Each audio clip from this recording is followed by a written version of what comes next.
Hi Lou, good to see you again. Hey, Veronica. So, I think you've had an exciting week. Absolutely have. What have you been doing? So, the weekend before last, I went up to the UK Recovery Walk in Manchester. That's the sixth year that it's run now. And the day before the walk, there was a conference put on by the UK Recovery Walk that was called Advocacy in Action. And so that was about asking speakers to come forward to talk about advocacy in other areas so that the recovery movement could learn from other advocacy movements. So there were speakers on behalf of survivors of sexual abuse. There were speakers on behalf of gay rights and feminism. There were speakers on behalf of child advocacy, on mental health. There was somebody from Public Health England. There was a GP talking quite contentiously about harm reduction versus abstinence models, so, methadone treatment programs for heroin addicts, etc.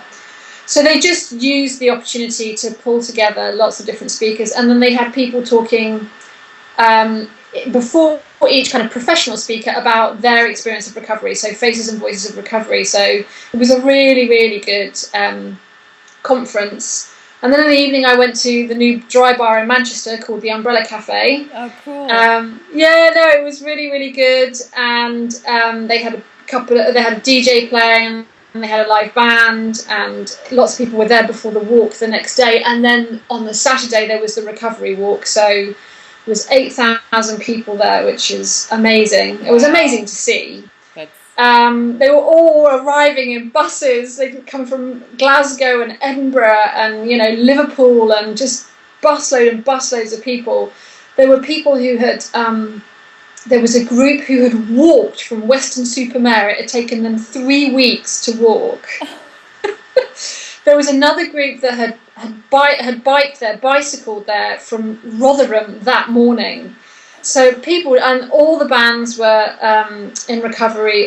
Everybody involved was in recovery. And as the day went on, Anne-Marie Ward, who's the CEO of the movement and is 16 years in recovery herself, she was inviting people up on stage to share their stories of recovery. So people were just getting up and sharing their stories, and it was just really, really, really empowering and really powerful. And I'm not quite sure that Manchester quite knew what had hit them, but no, it was really, really, really good to see, really good to be a part of, and not to feel alone, not to feel that it's just you. Whenever I go to events like that, it's always like one of the great things is the sense of belonging and looking around and just thinking these are just regular people. They're just like Yep, me, yeah, and also just like, oh, I'm not in the minority for once. yeah, And just, yeah, everybody gets it. Everybody's been through their own journey, and it's really amazing. I yeah. found it really interesting what you were saying about the advocacy, because that's where the recovery movement is hugely lacking. And Okay. I remember a little while ago I was watching two movies here, and I was watching, and I kind of taped them watching back to back by sheer coincidence. And the first one was a movie called The Normal Heart, which is about the AIDS crisis in 1980s New York, where Yeah, literally hundreds of thousands of gay men died of AIDS. And it's yeah, about this small group of gay men who just were trying to get, treatment and funding and research, and nobody was interested. Nobody cared. They thought that homosexuality was, perverted. Even the gay people in high office who were in the closet were having nothing to do with them. And what a crisis it was. And then there was a documentary out in America called The Case Against Eight, which is a documentary about the case, California banned same-sex marriage. It was called Proposition 8. And yeah. that went to the Supreme Court, and the Supreme Court struck it down, so gay people could then get married in California. And the last scene, so it was about that journey, and the last scene was these two gay couples who were the plaintiffs getting married in City Hall in San Francisco. Every possible politician and official was there cheering them, go, oh, it's wonderful, isn't it? Oh, it's lovely. And I thought, wow, in 30 something years, Yeah. they took something that nobody was interested in, everybody thought was disgusting, was shameful, was their own fault, was a choice, And I think there's a lot of similarities between being an addict and alcoholic, and there is being gay. You know, one is a disease and one is just an innate, natural occurrence. And I thought that the recovery movement has a lot to learn Yeah, from I think probably the gay movement more than any, in how yeah. it has changed hearts and minds and lobbied for the funding for AIDS and research. And we really need to do the same thing, and we need to be organized and we need to be visible. Yeah.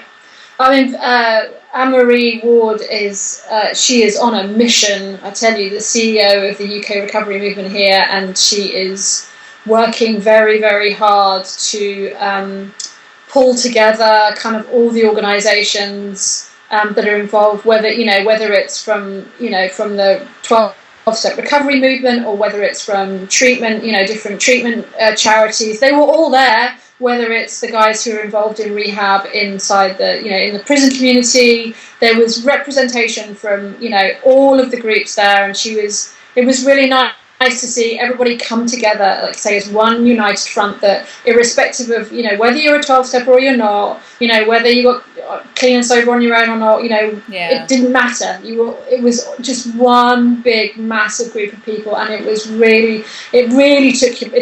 it took my breath away. I thought it was absolutely mind-blowing. It really, really was. And she's such a nice lady. She's really, really friendly. I was really lucky and got introduced to her. Just so welcoming. Just didn't have a clue about the sober blogging community. Didn't even know that we were out here. But since then, she read my blog about the walk. She very kindly tweeted it out to everybody. She Facebooked it out to everybody. She said, I'd like for sober bloggers to be at the next event. I mean, just very inclusive, which is really, really nice. So yeah, it was a really great experience. Yeah, the most important thing is that we all want to be sober. It doesn't matter what road we took to get there.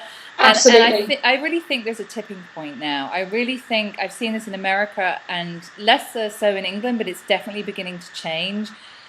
For so long, alcoholism has been treated as a moral issue you need to be ashamed about, and people don't talk about it. And that's even the case in long-term recovery. I've known people long-term sober who really keep it closely guarded, don't want people to know. And we have employment laws that protect people pretty well. So I've just found that really curious, because I think that part of this tradition of anonymity has been mistaken for secrecy, and that was never its intention.